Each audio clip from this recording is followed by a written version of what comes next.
First and foremost, want to give all praises to Yahweh, Hashem, Yahweh Shai. Double honors to the elders of Ruel and Ajah Shalom, our brothers out there doing the work in truth and sincerity.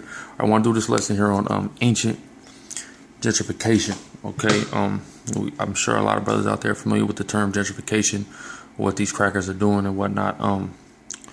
Which is all prophecy. I'm gonna get this scripture. Just Psalm 49:11. Their inward thought is that their houses shall continue forever, and their dwelling places to all generations. They call their lands after their own names. Okay, which is what the so-called white man do. He goes someplace, he take the land, he steal it, and he either call it after his own name, or sometimes he don't call it after his own name, but he still says that it's his and it belongs unto him. You see what I'm saying? But I want to take a look at this term gentrification and the etymology of it. The root word of gentrification is gentry. Okay, and it means nobility of rank or birth, noble birth, gentleness, noble person. So really, that term gentrification is a slap in the face to any place where they apply it to, because what they're implying is that they are, as white people of nobility, and the inhabitants of that place, which are usually primarily Israelites, black or Hispanic people, are not of nobility, and they're going to take that place where they live and bring it to nobility, and so they could dwell there. So really, it's a slap in the face, and that's really not what the so-called white man does. Though what so-called white man does not gentrify anything. What he does is recreate. Okay, he never gentrifies anything. He recreates something.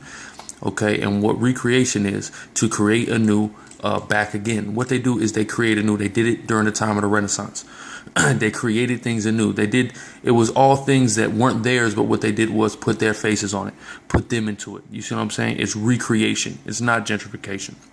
But this term that they apply, or this method of recreation that they do now, is something they've been doing for a long time. Okay, and to prove that, we're gonna look at a couple ancient biblical maps. Okay, and this is the first one.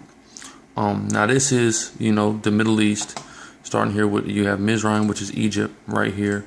You got Babylonia here, and this kind of shuts everything down as far as these whole Pan-African dudes. They have this whole concept of Africa, which the white man told you what Africa was, man. To be technical, look, Africa, Asia, and Europe are all joined together. Okay, they're all really a part of one landmass heaped together. So get that whole idea of Africa just totally out your head. You have Africans are Hamitic people here as Mizraim. You had them up in here, the Canaanites, the Philistines and such. You had them over here as the Babylonians, which are the Cushites. You had them up here as the Phoenicians and the Hittites into Europe. Okay, so that whole African stuff, that's crap. Okay, you had dark-skinned people. It was all dark-skinned people dwelling all over the place, except for right here. Okay, this is Edom. You see that? Edom? It's the only place where dark-skinned people were not dwelling. Edom. That's where white people come from. Okay, but I want you to take a look at this ancient map. Again, Babylon here. You have Israel. The Canaan land, where you have the different Hamitic and the Israelites dwelling. Edom here, and you got Mizraim here. And the Phoenicians and the Hittites is up here. And the Japhetic people as well. Now, let's take a look at this. This is a little time lapse, a little bit. Again, you see you have Edom here, Moab, Ammon. You have Israel's land. Then you have Hamitic people dwelling here. The Philistines. Then you have the Tyrians and the Zidonians. They dwelling up here. Okay, and you also have Hamites dwelling amongst Israel. Okay, now again, this is Israel during the time of Judges, as it says right here. During the time of Judges. Now, something happens. This is what happens. You see what I'm saying? The Nabateans push up. Now, the Nabateans are Ishmaelites or Arabians, or as the Hamitic people call them, pale Arabs, which they weren't so pale, but how some of them got pale was mixing with the Idumeans or the Edomites, which is their neighbors. What they did was they pushed up, and in them pushing up, they pushed the Edomites over. As we look here, the Edomites' land is way over here. Now, on the east of the Dead Sea. The Nabateans rise, they pushed the Idumeans to the west of the Dead Sea. Okay, they pushed us up a little bit, and notice the Moab and Ammonites are gone. They done went east.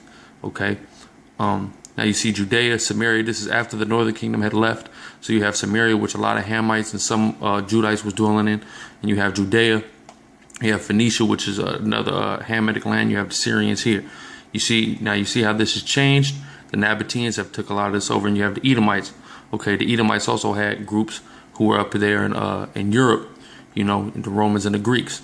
Okay, but what happens is, as the Nabateans push up and they push, they basically what they did was push the Cushites out.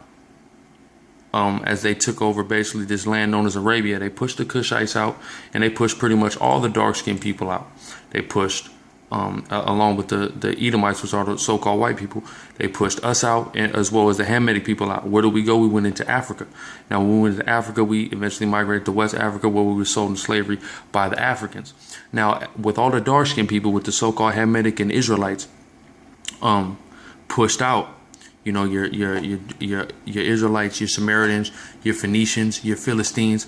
What happens is the Edomites and the Nabateans inhabited this land, this you know, all the way into into parts of East and North Africa. They inhabit these lands that were originally lands possessed by either the Hamites or us, the Israelites. But what happens is, as time goes on and as we get pushed out, and the Edomites and the Ishmaelites or the Arabs inhabit our original lands, being the Israelites or the Hamitic people's original lands, they begin to recreate, to create anew, or assume our identities.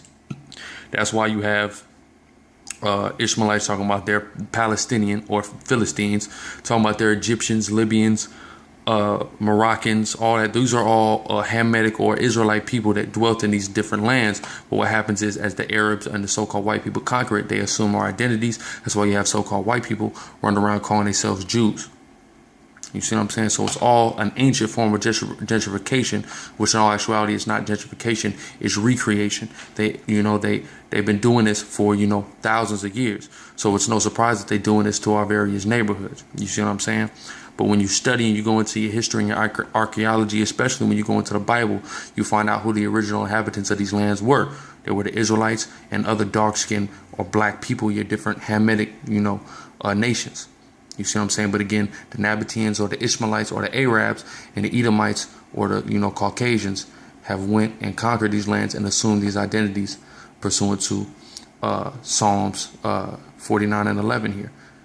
They call lands after their own names. That's their thing. That's what they do. Why? Because they don't have no history. Even the Ishmaelites don't even really have a history. Their history was their birthright was sold. Before Muhammad and us as Israelites, who the Catholic Church commissioned the creation of the Islamic faith, they had no history. We educated those Arabs. They have no history. So what do? They assume the Hamites' history. And in them assuming the Hamites' history, they assume the Hamites' history because the Edomites, starting in the 8th century with Kagan Bullen, began to attempt to assume the Israelites' history, our history. You see what I'm saying? Because the Edomites and the Nabateans, or the Edomites and the Ishmaelites, the Arabs and the white people, they don't have any history. Their history is pretty much dog shit. So what do they have to do? They had to oppress the Israelites and the Hamites to take our history, because prior to them, ruling these regions, we ruled these regions. We was having the height of the hill, the Babylonian Empire. The ancient Egyptians did have a hell of an empire. The blacks, the so-called blacks, Hispanic and Native American, as well as the so-called African or Hamitic people, did have these great empires. So what did? They wanted to assume, that they was, assume the identities of these great empires and heap that history onto themselves. Why? Because their history is dog shit. Again, so I just wanted to do that quick lesson.